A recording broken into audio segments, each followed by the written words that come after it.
Net issue भी है और थोड़ा इलेक्ट्रिसिटी का भी यहाँ प्रॉब्लम है। तो आज की क्लास हम इससे देखते हैं। तो देखिए, हम देखेंगे आज बट और एट में डिफरेंस क्या होता है। आपका कंजंक्शन का दूसरा वीडियो है। तो बट का यूज़ वहाँ पे करते हैं, देखो ध्यान से सुनिएगा आप लोग, क्लियर हो जाएगा सब कुछ। बट का यूज वहाँ पे हम करते हैं जहाँ पे नाउन, प्रोनाउन, एडवर्ब और एडजेक्टिव, इन तीनों के बारे में, एडजेक्टिव इन तीनों को जो हैं आपके वर्ड्स, नाउन हो, प्रोनाउन हो, एडवर्ब हो या एडजेक्टिव हो, तो इनके बीच में अपोजिशन शो करने के लिए, हम बट का यूज़ करते हैं। तो नाउन, प्रोनाउन, एडजेक्टिव, एडवर्ब के बीच में अपोजिशन का यूज़ करना हो तो हम यूज़ करेंगे बट का। लेकिन ओनली वर्ब, अगर वर्ब के बीच में अपोजिशन का प्रयोग करना है तो इसमें हम एट का यूज़ करेंगे।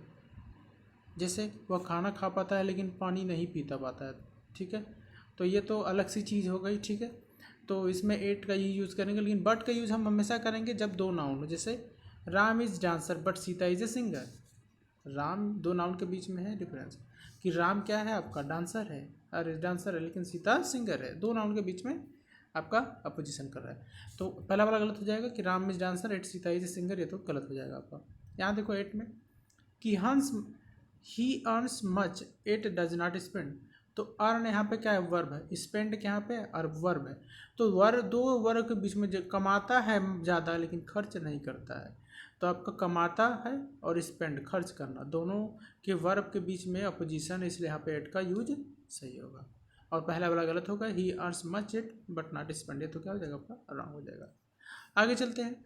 तो देखिए एज सुन एज का यूज़ कहाँ पे करते हैं। एज सुन एज का यूज़ वहाँ पे करते हैं जहाँ पे ओनली आपका अफर्मेटिव सेंटेंस हो और वो सेंटेंस किसी भी टेंस का हो तब भी चलेगा।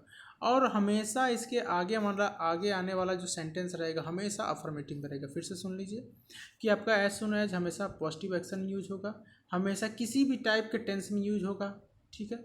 और तीसरा क्या है, अफर्मेटिव स्ट्रक्चर होगा, मतलब एज सुन एज के बाद हमेशा अफर्मेटिव सेंटेंस आएगा, ठीक है, पॉजिटिव सेंटेंस।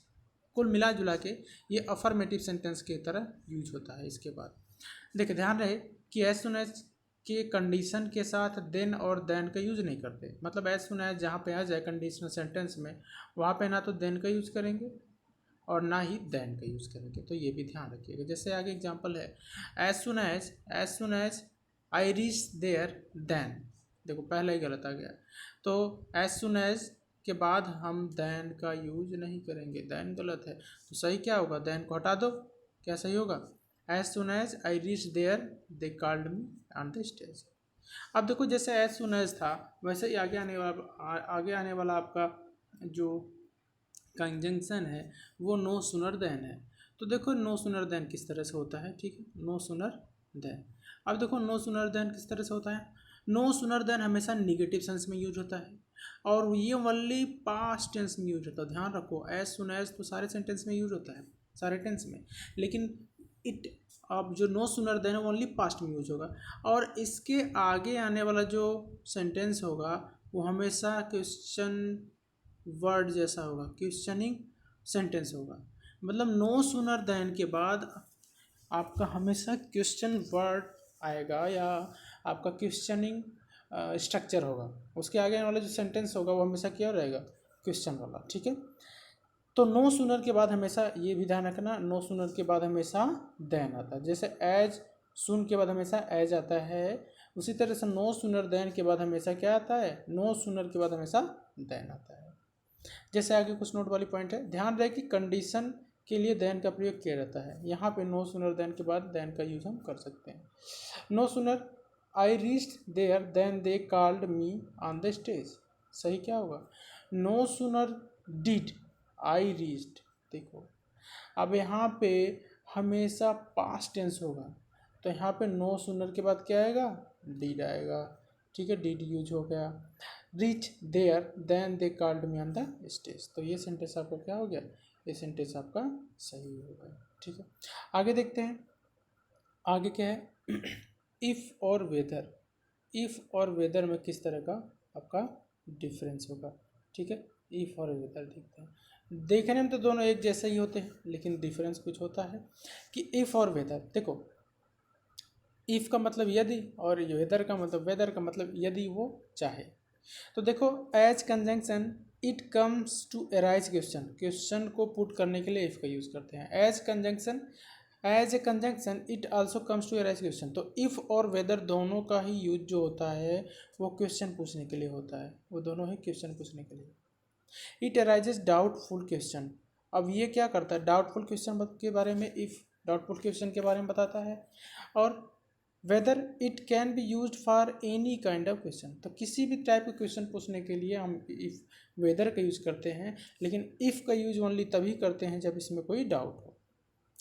जैसे ही आस्क्ड मी, जैसे इफ़ में देखिए, he asked me if you go to Delhi, अगर तुम दिल्ली जाओगे, पता नहीं कि जाओगे कि नहीं जाओगे।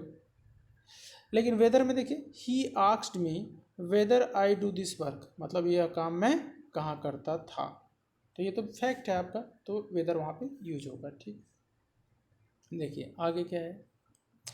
ध्यान रहे कि डाउटफुल सेंस में अथवा डाउट दर्शाने वाले शब्दों के साथ इफ़ का प्रयोग नहीं होता है। तो इफ़ का प्रयोग डाउट लगने वाले शब्द के साथ नहीं होगा। ठीक है, ये ध्यान रहे।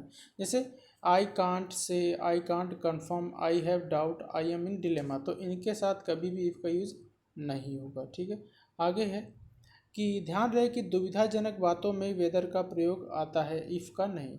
दुविधाजनक बात में, जैसे I can't confirm if you will come, ये गलत होगा, क्या सही होगा, I can't confirm whether it will come. It comes show condition, if condition को शो करता है। और whether it comes to show dilemma, dilemma को बताता है, कन्फ्यूजन।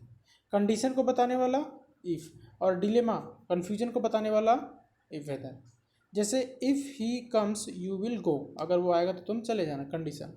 लेकिन whether, I don't know whether he will go और स्टे टुडे, मतलब ये डिलेमा में है, इसलिए इसके इस तरह से बताएंगे। ठीक है, तो ये होता है आपका ये सेंटेंस। ठीक है, तो आगे देखते हैं लाइक और एज लाइक। ठीक है, लाइक और एज लाइक। तो एज जैसे के समान, और लाइक के जैसा।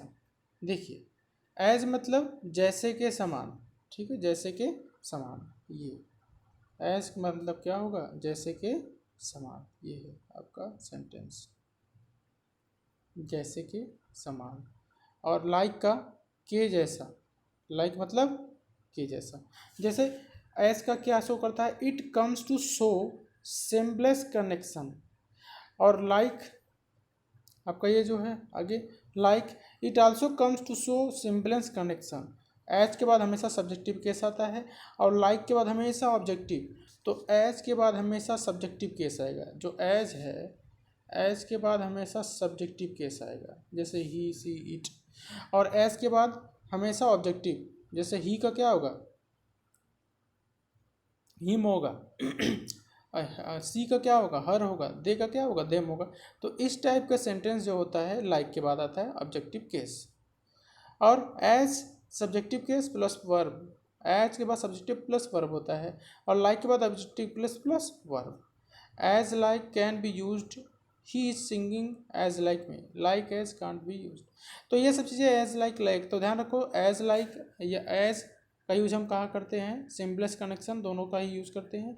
लेकिन एज के बाद हमेशा सब्जेक्टिव केस आता है, और लाइक के बाद हमेशा ऑब्जेक्टिव केस होता है। तो ठीक है, आज के लिए इतना ही रखते हैं, क्योंकि थोड़ा सा आज इलेक्ट्रिसिटी भी नहीं है, तो थोड़ा बिजी भी है शेड्यूल बहुत।